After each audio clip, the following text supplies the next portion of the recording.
Kidney পেশেন্টের জন্য কিছু সতর্ক যে করার জন্য কিন্তু আমি এই ভিডিওটা বানাচ্ছি। সতর্ক বলতে যে নিয়মটা আপনারা ভুল করছেন এবং এই সময় কি খাবেন কি খাবেন না এই বিষয়ে কিন্তু আলোচনা করব। তার আগে প্রথম যে কয়েকটি কথা না বললে হয় না সেটা হচ্ছে যে অনেকে 25 দিন বা 26 দিন এই নিয়মটা পুরোপুরি ফলো করার পরে আপনারা কি করছেন, ক্রিয়েটিন লেভেল চেক করছেন। ঠিক আছে, ভালো কথা। করার পরে অনেকটা প্রায় স্বাভাবিকের মতো হয়ে যাওয়ার পরে আপনারা আমাকে হয়তো কল করছেন, হয়তো ফোনে পাচ্ছেন না, হয়তো একটু ব্যস্ততার জন্য হয়তো হতে পারে। এখন তো আমার হাত ভেঙেছে, এখন একটু হোয়াটসঅ্যাপে হয়তো একটু কম চেক হচ্ছে হচ্ছে হচ্ছে এটা নয় যে হচ্ছে না, হচ্ছে, কিন্তু একটু হয়তো পরিমাণে কম হচ্ছে।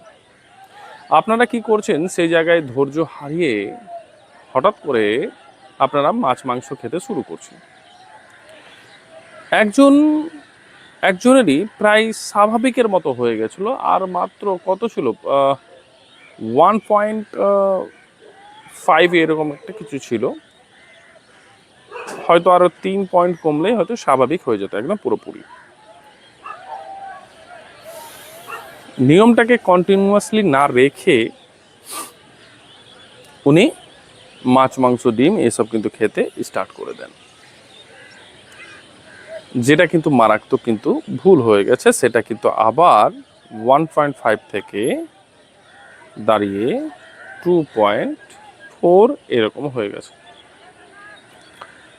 দেখুন, নিয়মটা যখন চলবে না কন্টিনিউয়াসলি, বডি একটা অবজার্ভ করে নেয়, ওটাকে ধীরে ধীরে নিয়মটাকে ভাঙতে হবে, কিন্তু সেটা স্বাভাবিক হয়ে যাওয়ার পরে। তো সেই কাজটা একদম আপনারা করবেন না। বিশেষ করে যে খাবারটা আপনারা খাবেন না সেটা হচ্ছে টক জাতীয় ফল এবং টক জাতীয় খাবার একদম খাবেন না। ফ্রিজে রাখা কোনো খাবারই আপনি খাবেন না।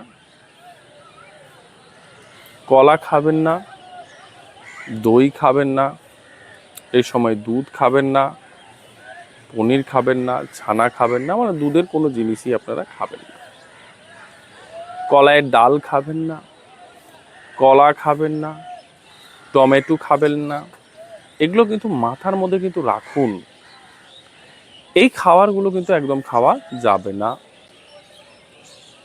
খুব তেলে ভাজা, খুব বলতে কি তেলে ভাজা একদম খাওয়া যাবে না।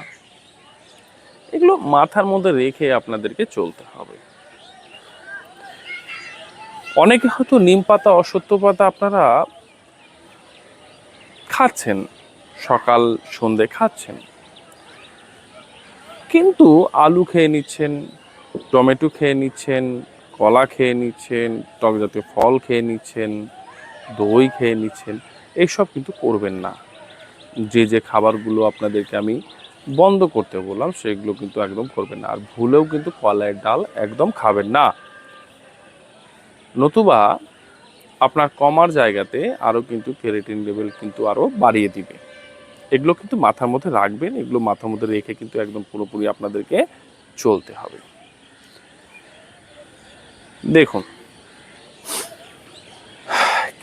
কিডনি পেশেন্টদের কিন্তু খুব সতর্ক হিসাবে চলতে হবে। সকালে আপনি অর্ধেক কাপ অশ্বত্থ পাতা নেবেন। ঠিক আছে, অনেকে এটাকে বট বলছে, কিন্তু বট তো ঠিক না, মানে যে যে গাছে দেখবেন ঝুরি হয় না, দেখবেন যে এটা দুটোই কিন্তু বড় বড় গাছ হয়, একটাতে কিন্তু ঝুরি হয় আর একটাতে ঝুরি হয় না। তো যে গাছে ঝুরি হয় না সেই গাছের কথা কিন্তু আমি বলছি। তো বিষয়টা হচ্ছে, যদি আমরা ভালো করে বোঝার চেষ্টা করি, আমার বাড়িতেই কিন্তু রয়েছে, আমি আপনাদেরকে দেখিয়ে দিতে পারি। ঠিক আছে, আপনাদেরকে আমি দেখিয়ে দিচ্ছি। তো দেখুন, এই গাছটি, এটাকেই আমরা পিপল পাতা হিন্দিতে বলি, বাংলাতে অশ্বত্থ বলি। ঠিক এই গাছের পাতাই বলছি আমি, পাতাটা নেবেন, নিয়ে অর্ধেক কাপ করবেন। বুঝাচ্ছে কথাগুলো? অর্ধেক কাপ করবেন। আর নিম পাতার হচ্ছে বেটে নিয়ে অর্ধেক কাপ, মানে জুস বানাবেন। অর্ধেক কাপ নিম পাতা আর অর্ধেক কাপ পিপল পাতা, দুটোকে একসাথে মিক্স করার কোনো প্রয়োজন নেই। 2 মিনিট বা 3 মিনিট গ্যাপ রেখে এটাকে কিন্তু আপনারা অর্ধেক কাপ নিয়ে নেবেন। ঠিক, তারপরে আপনারা স্যালাড নেবেন। যখন যখন খিদে পাবে একটু স্যালাড নিয়ে নিলেন। তারপরে আপনি ফল নিয়ে নেবেন, একটু স্যালাড বেশি করে খাবেন।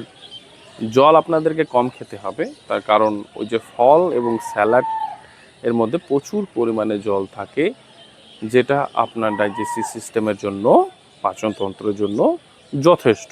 বুঝা যাচ্ছে আমার কথাগুলো? যথেষ্ট।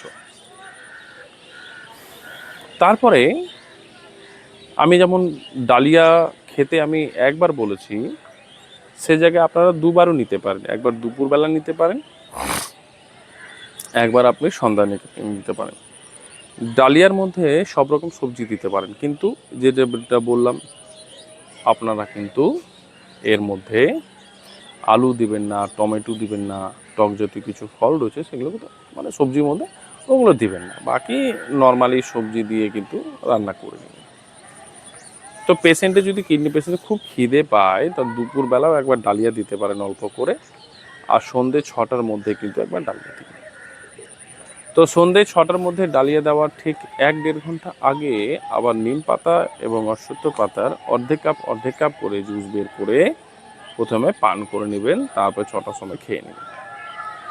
কিডনি পেশেন্টদের যেটা খুব ধ্যান রাখা যে বিষয়টা, সন্ধ্যার সময় এবং হচ্ছে সকালবেলা এবং সন্ধ্যাবেলা।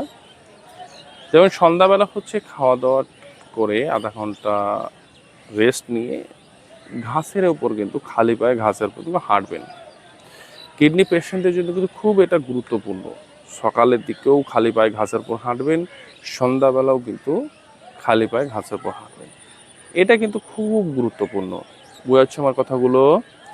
তো এই নিয়মগুলো যদি আপনারা ফলো করেন, তাহলে আগামী দিন আপনাদের কষ্টটা পেতে হবে না। আপনারা খুব তাড়াতাড়ি খুব সুন্দরভাবে আপনারা কিন্তু রিলিফটা পেয়ে যাবেন। সেই জন্য বলছি, দেখুন, নিয়মটাকে একদম কোনো রকমভাবে ভঙ্গ করবেন না, নিয়মটাকে একদম কোনো রকমভাবে ভাঙবেন না। কন্টিনিউয়াসলি এই নিয়মটাকে ফলো করে যাবেন। যদি 25 দিন বা 26 দিনের মাথায় আপনারা টেস্ট করাবেন, টেস্ট করিয়ে দেখবেন কতটা কমেছে। যদি স্বাভাবিক হয়ে যায় ওই রেঞ্জের মধ্যে চলে এসেছে, না ক্রিয়েটিন আমার এখন ঠিক আছে, তাহলে যে নিয়মটা এতদিন ধরে চলছিল, 25 দিন 26 দিন ধরে চলছিল, এটাকে ধীরে ধীরে ধীরে ধীরে ধীরে ধীরে ব্রেকডাউন করবেন। এটা নয় যে স্বাভাবিক হয়েছে ফট করে আপনি একদম খেতে শুরু করে দিয়েছেন, তাহলে কিন্তু আপনার সমস্যাটা কিন্তু কমার জায়গাতে আরও বেড়ে যাবে। আমার কথাগুলো বুঝতে পারছেন? বেড়ে যাবে। সেরকমভাবে যাদের স্বাভাবিক হতে বেশ আরও কিছুদিন এটা লাগবে, তাহলে কিন্তু আপনারা অবশ্যই এই নিয়মটাকে কন্টিনিউয়াসলি আপনারা ফলো করবেন। সে আমাকে ফোনে পান আর না পান, ঠিক, আমাকে যতক্ষণ না আপনি ফোনে পাবেন ততক্ষণ পর্যন্ত নিয়মটাকে কখনো ভাঙবেন না। আর আপনারা ফোনে মেসেজে হোয়াটসঅ্যাপে লিখবেন যে আর্জেন্ট, আরে প্রথম দিন না ধরলাম, দ্বিতীয় দিন, তৃতীয় দিন, চতুর্থ দিন ধরবো তো অবশ্যই।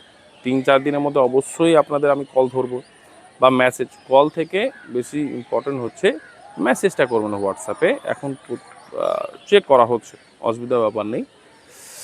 যারা রয়েছে আমার সাথে তারা কিন্তু চেক করছে, তো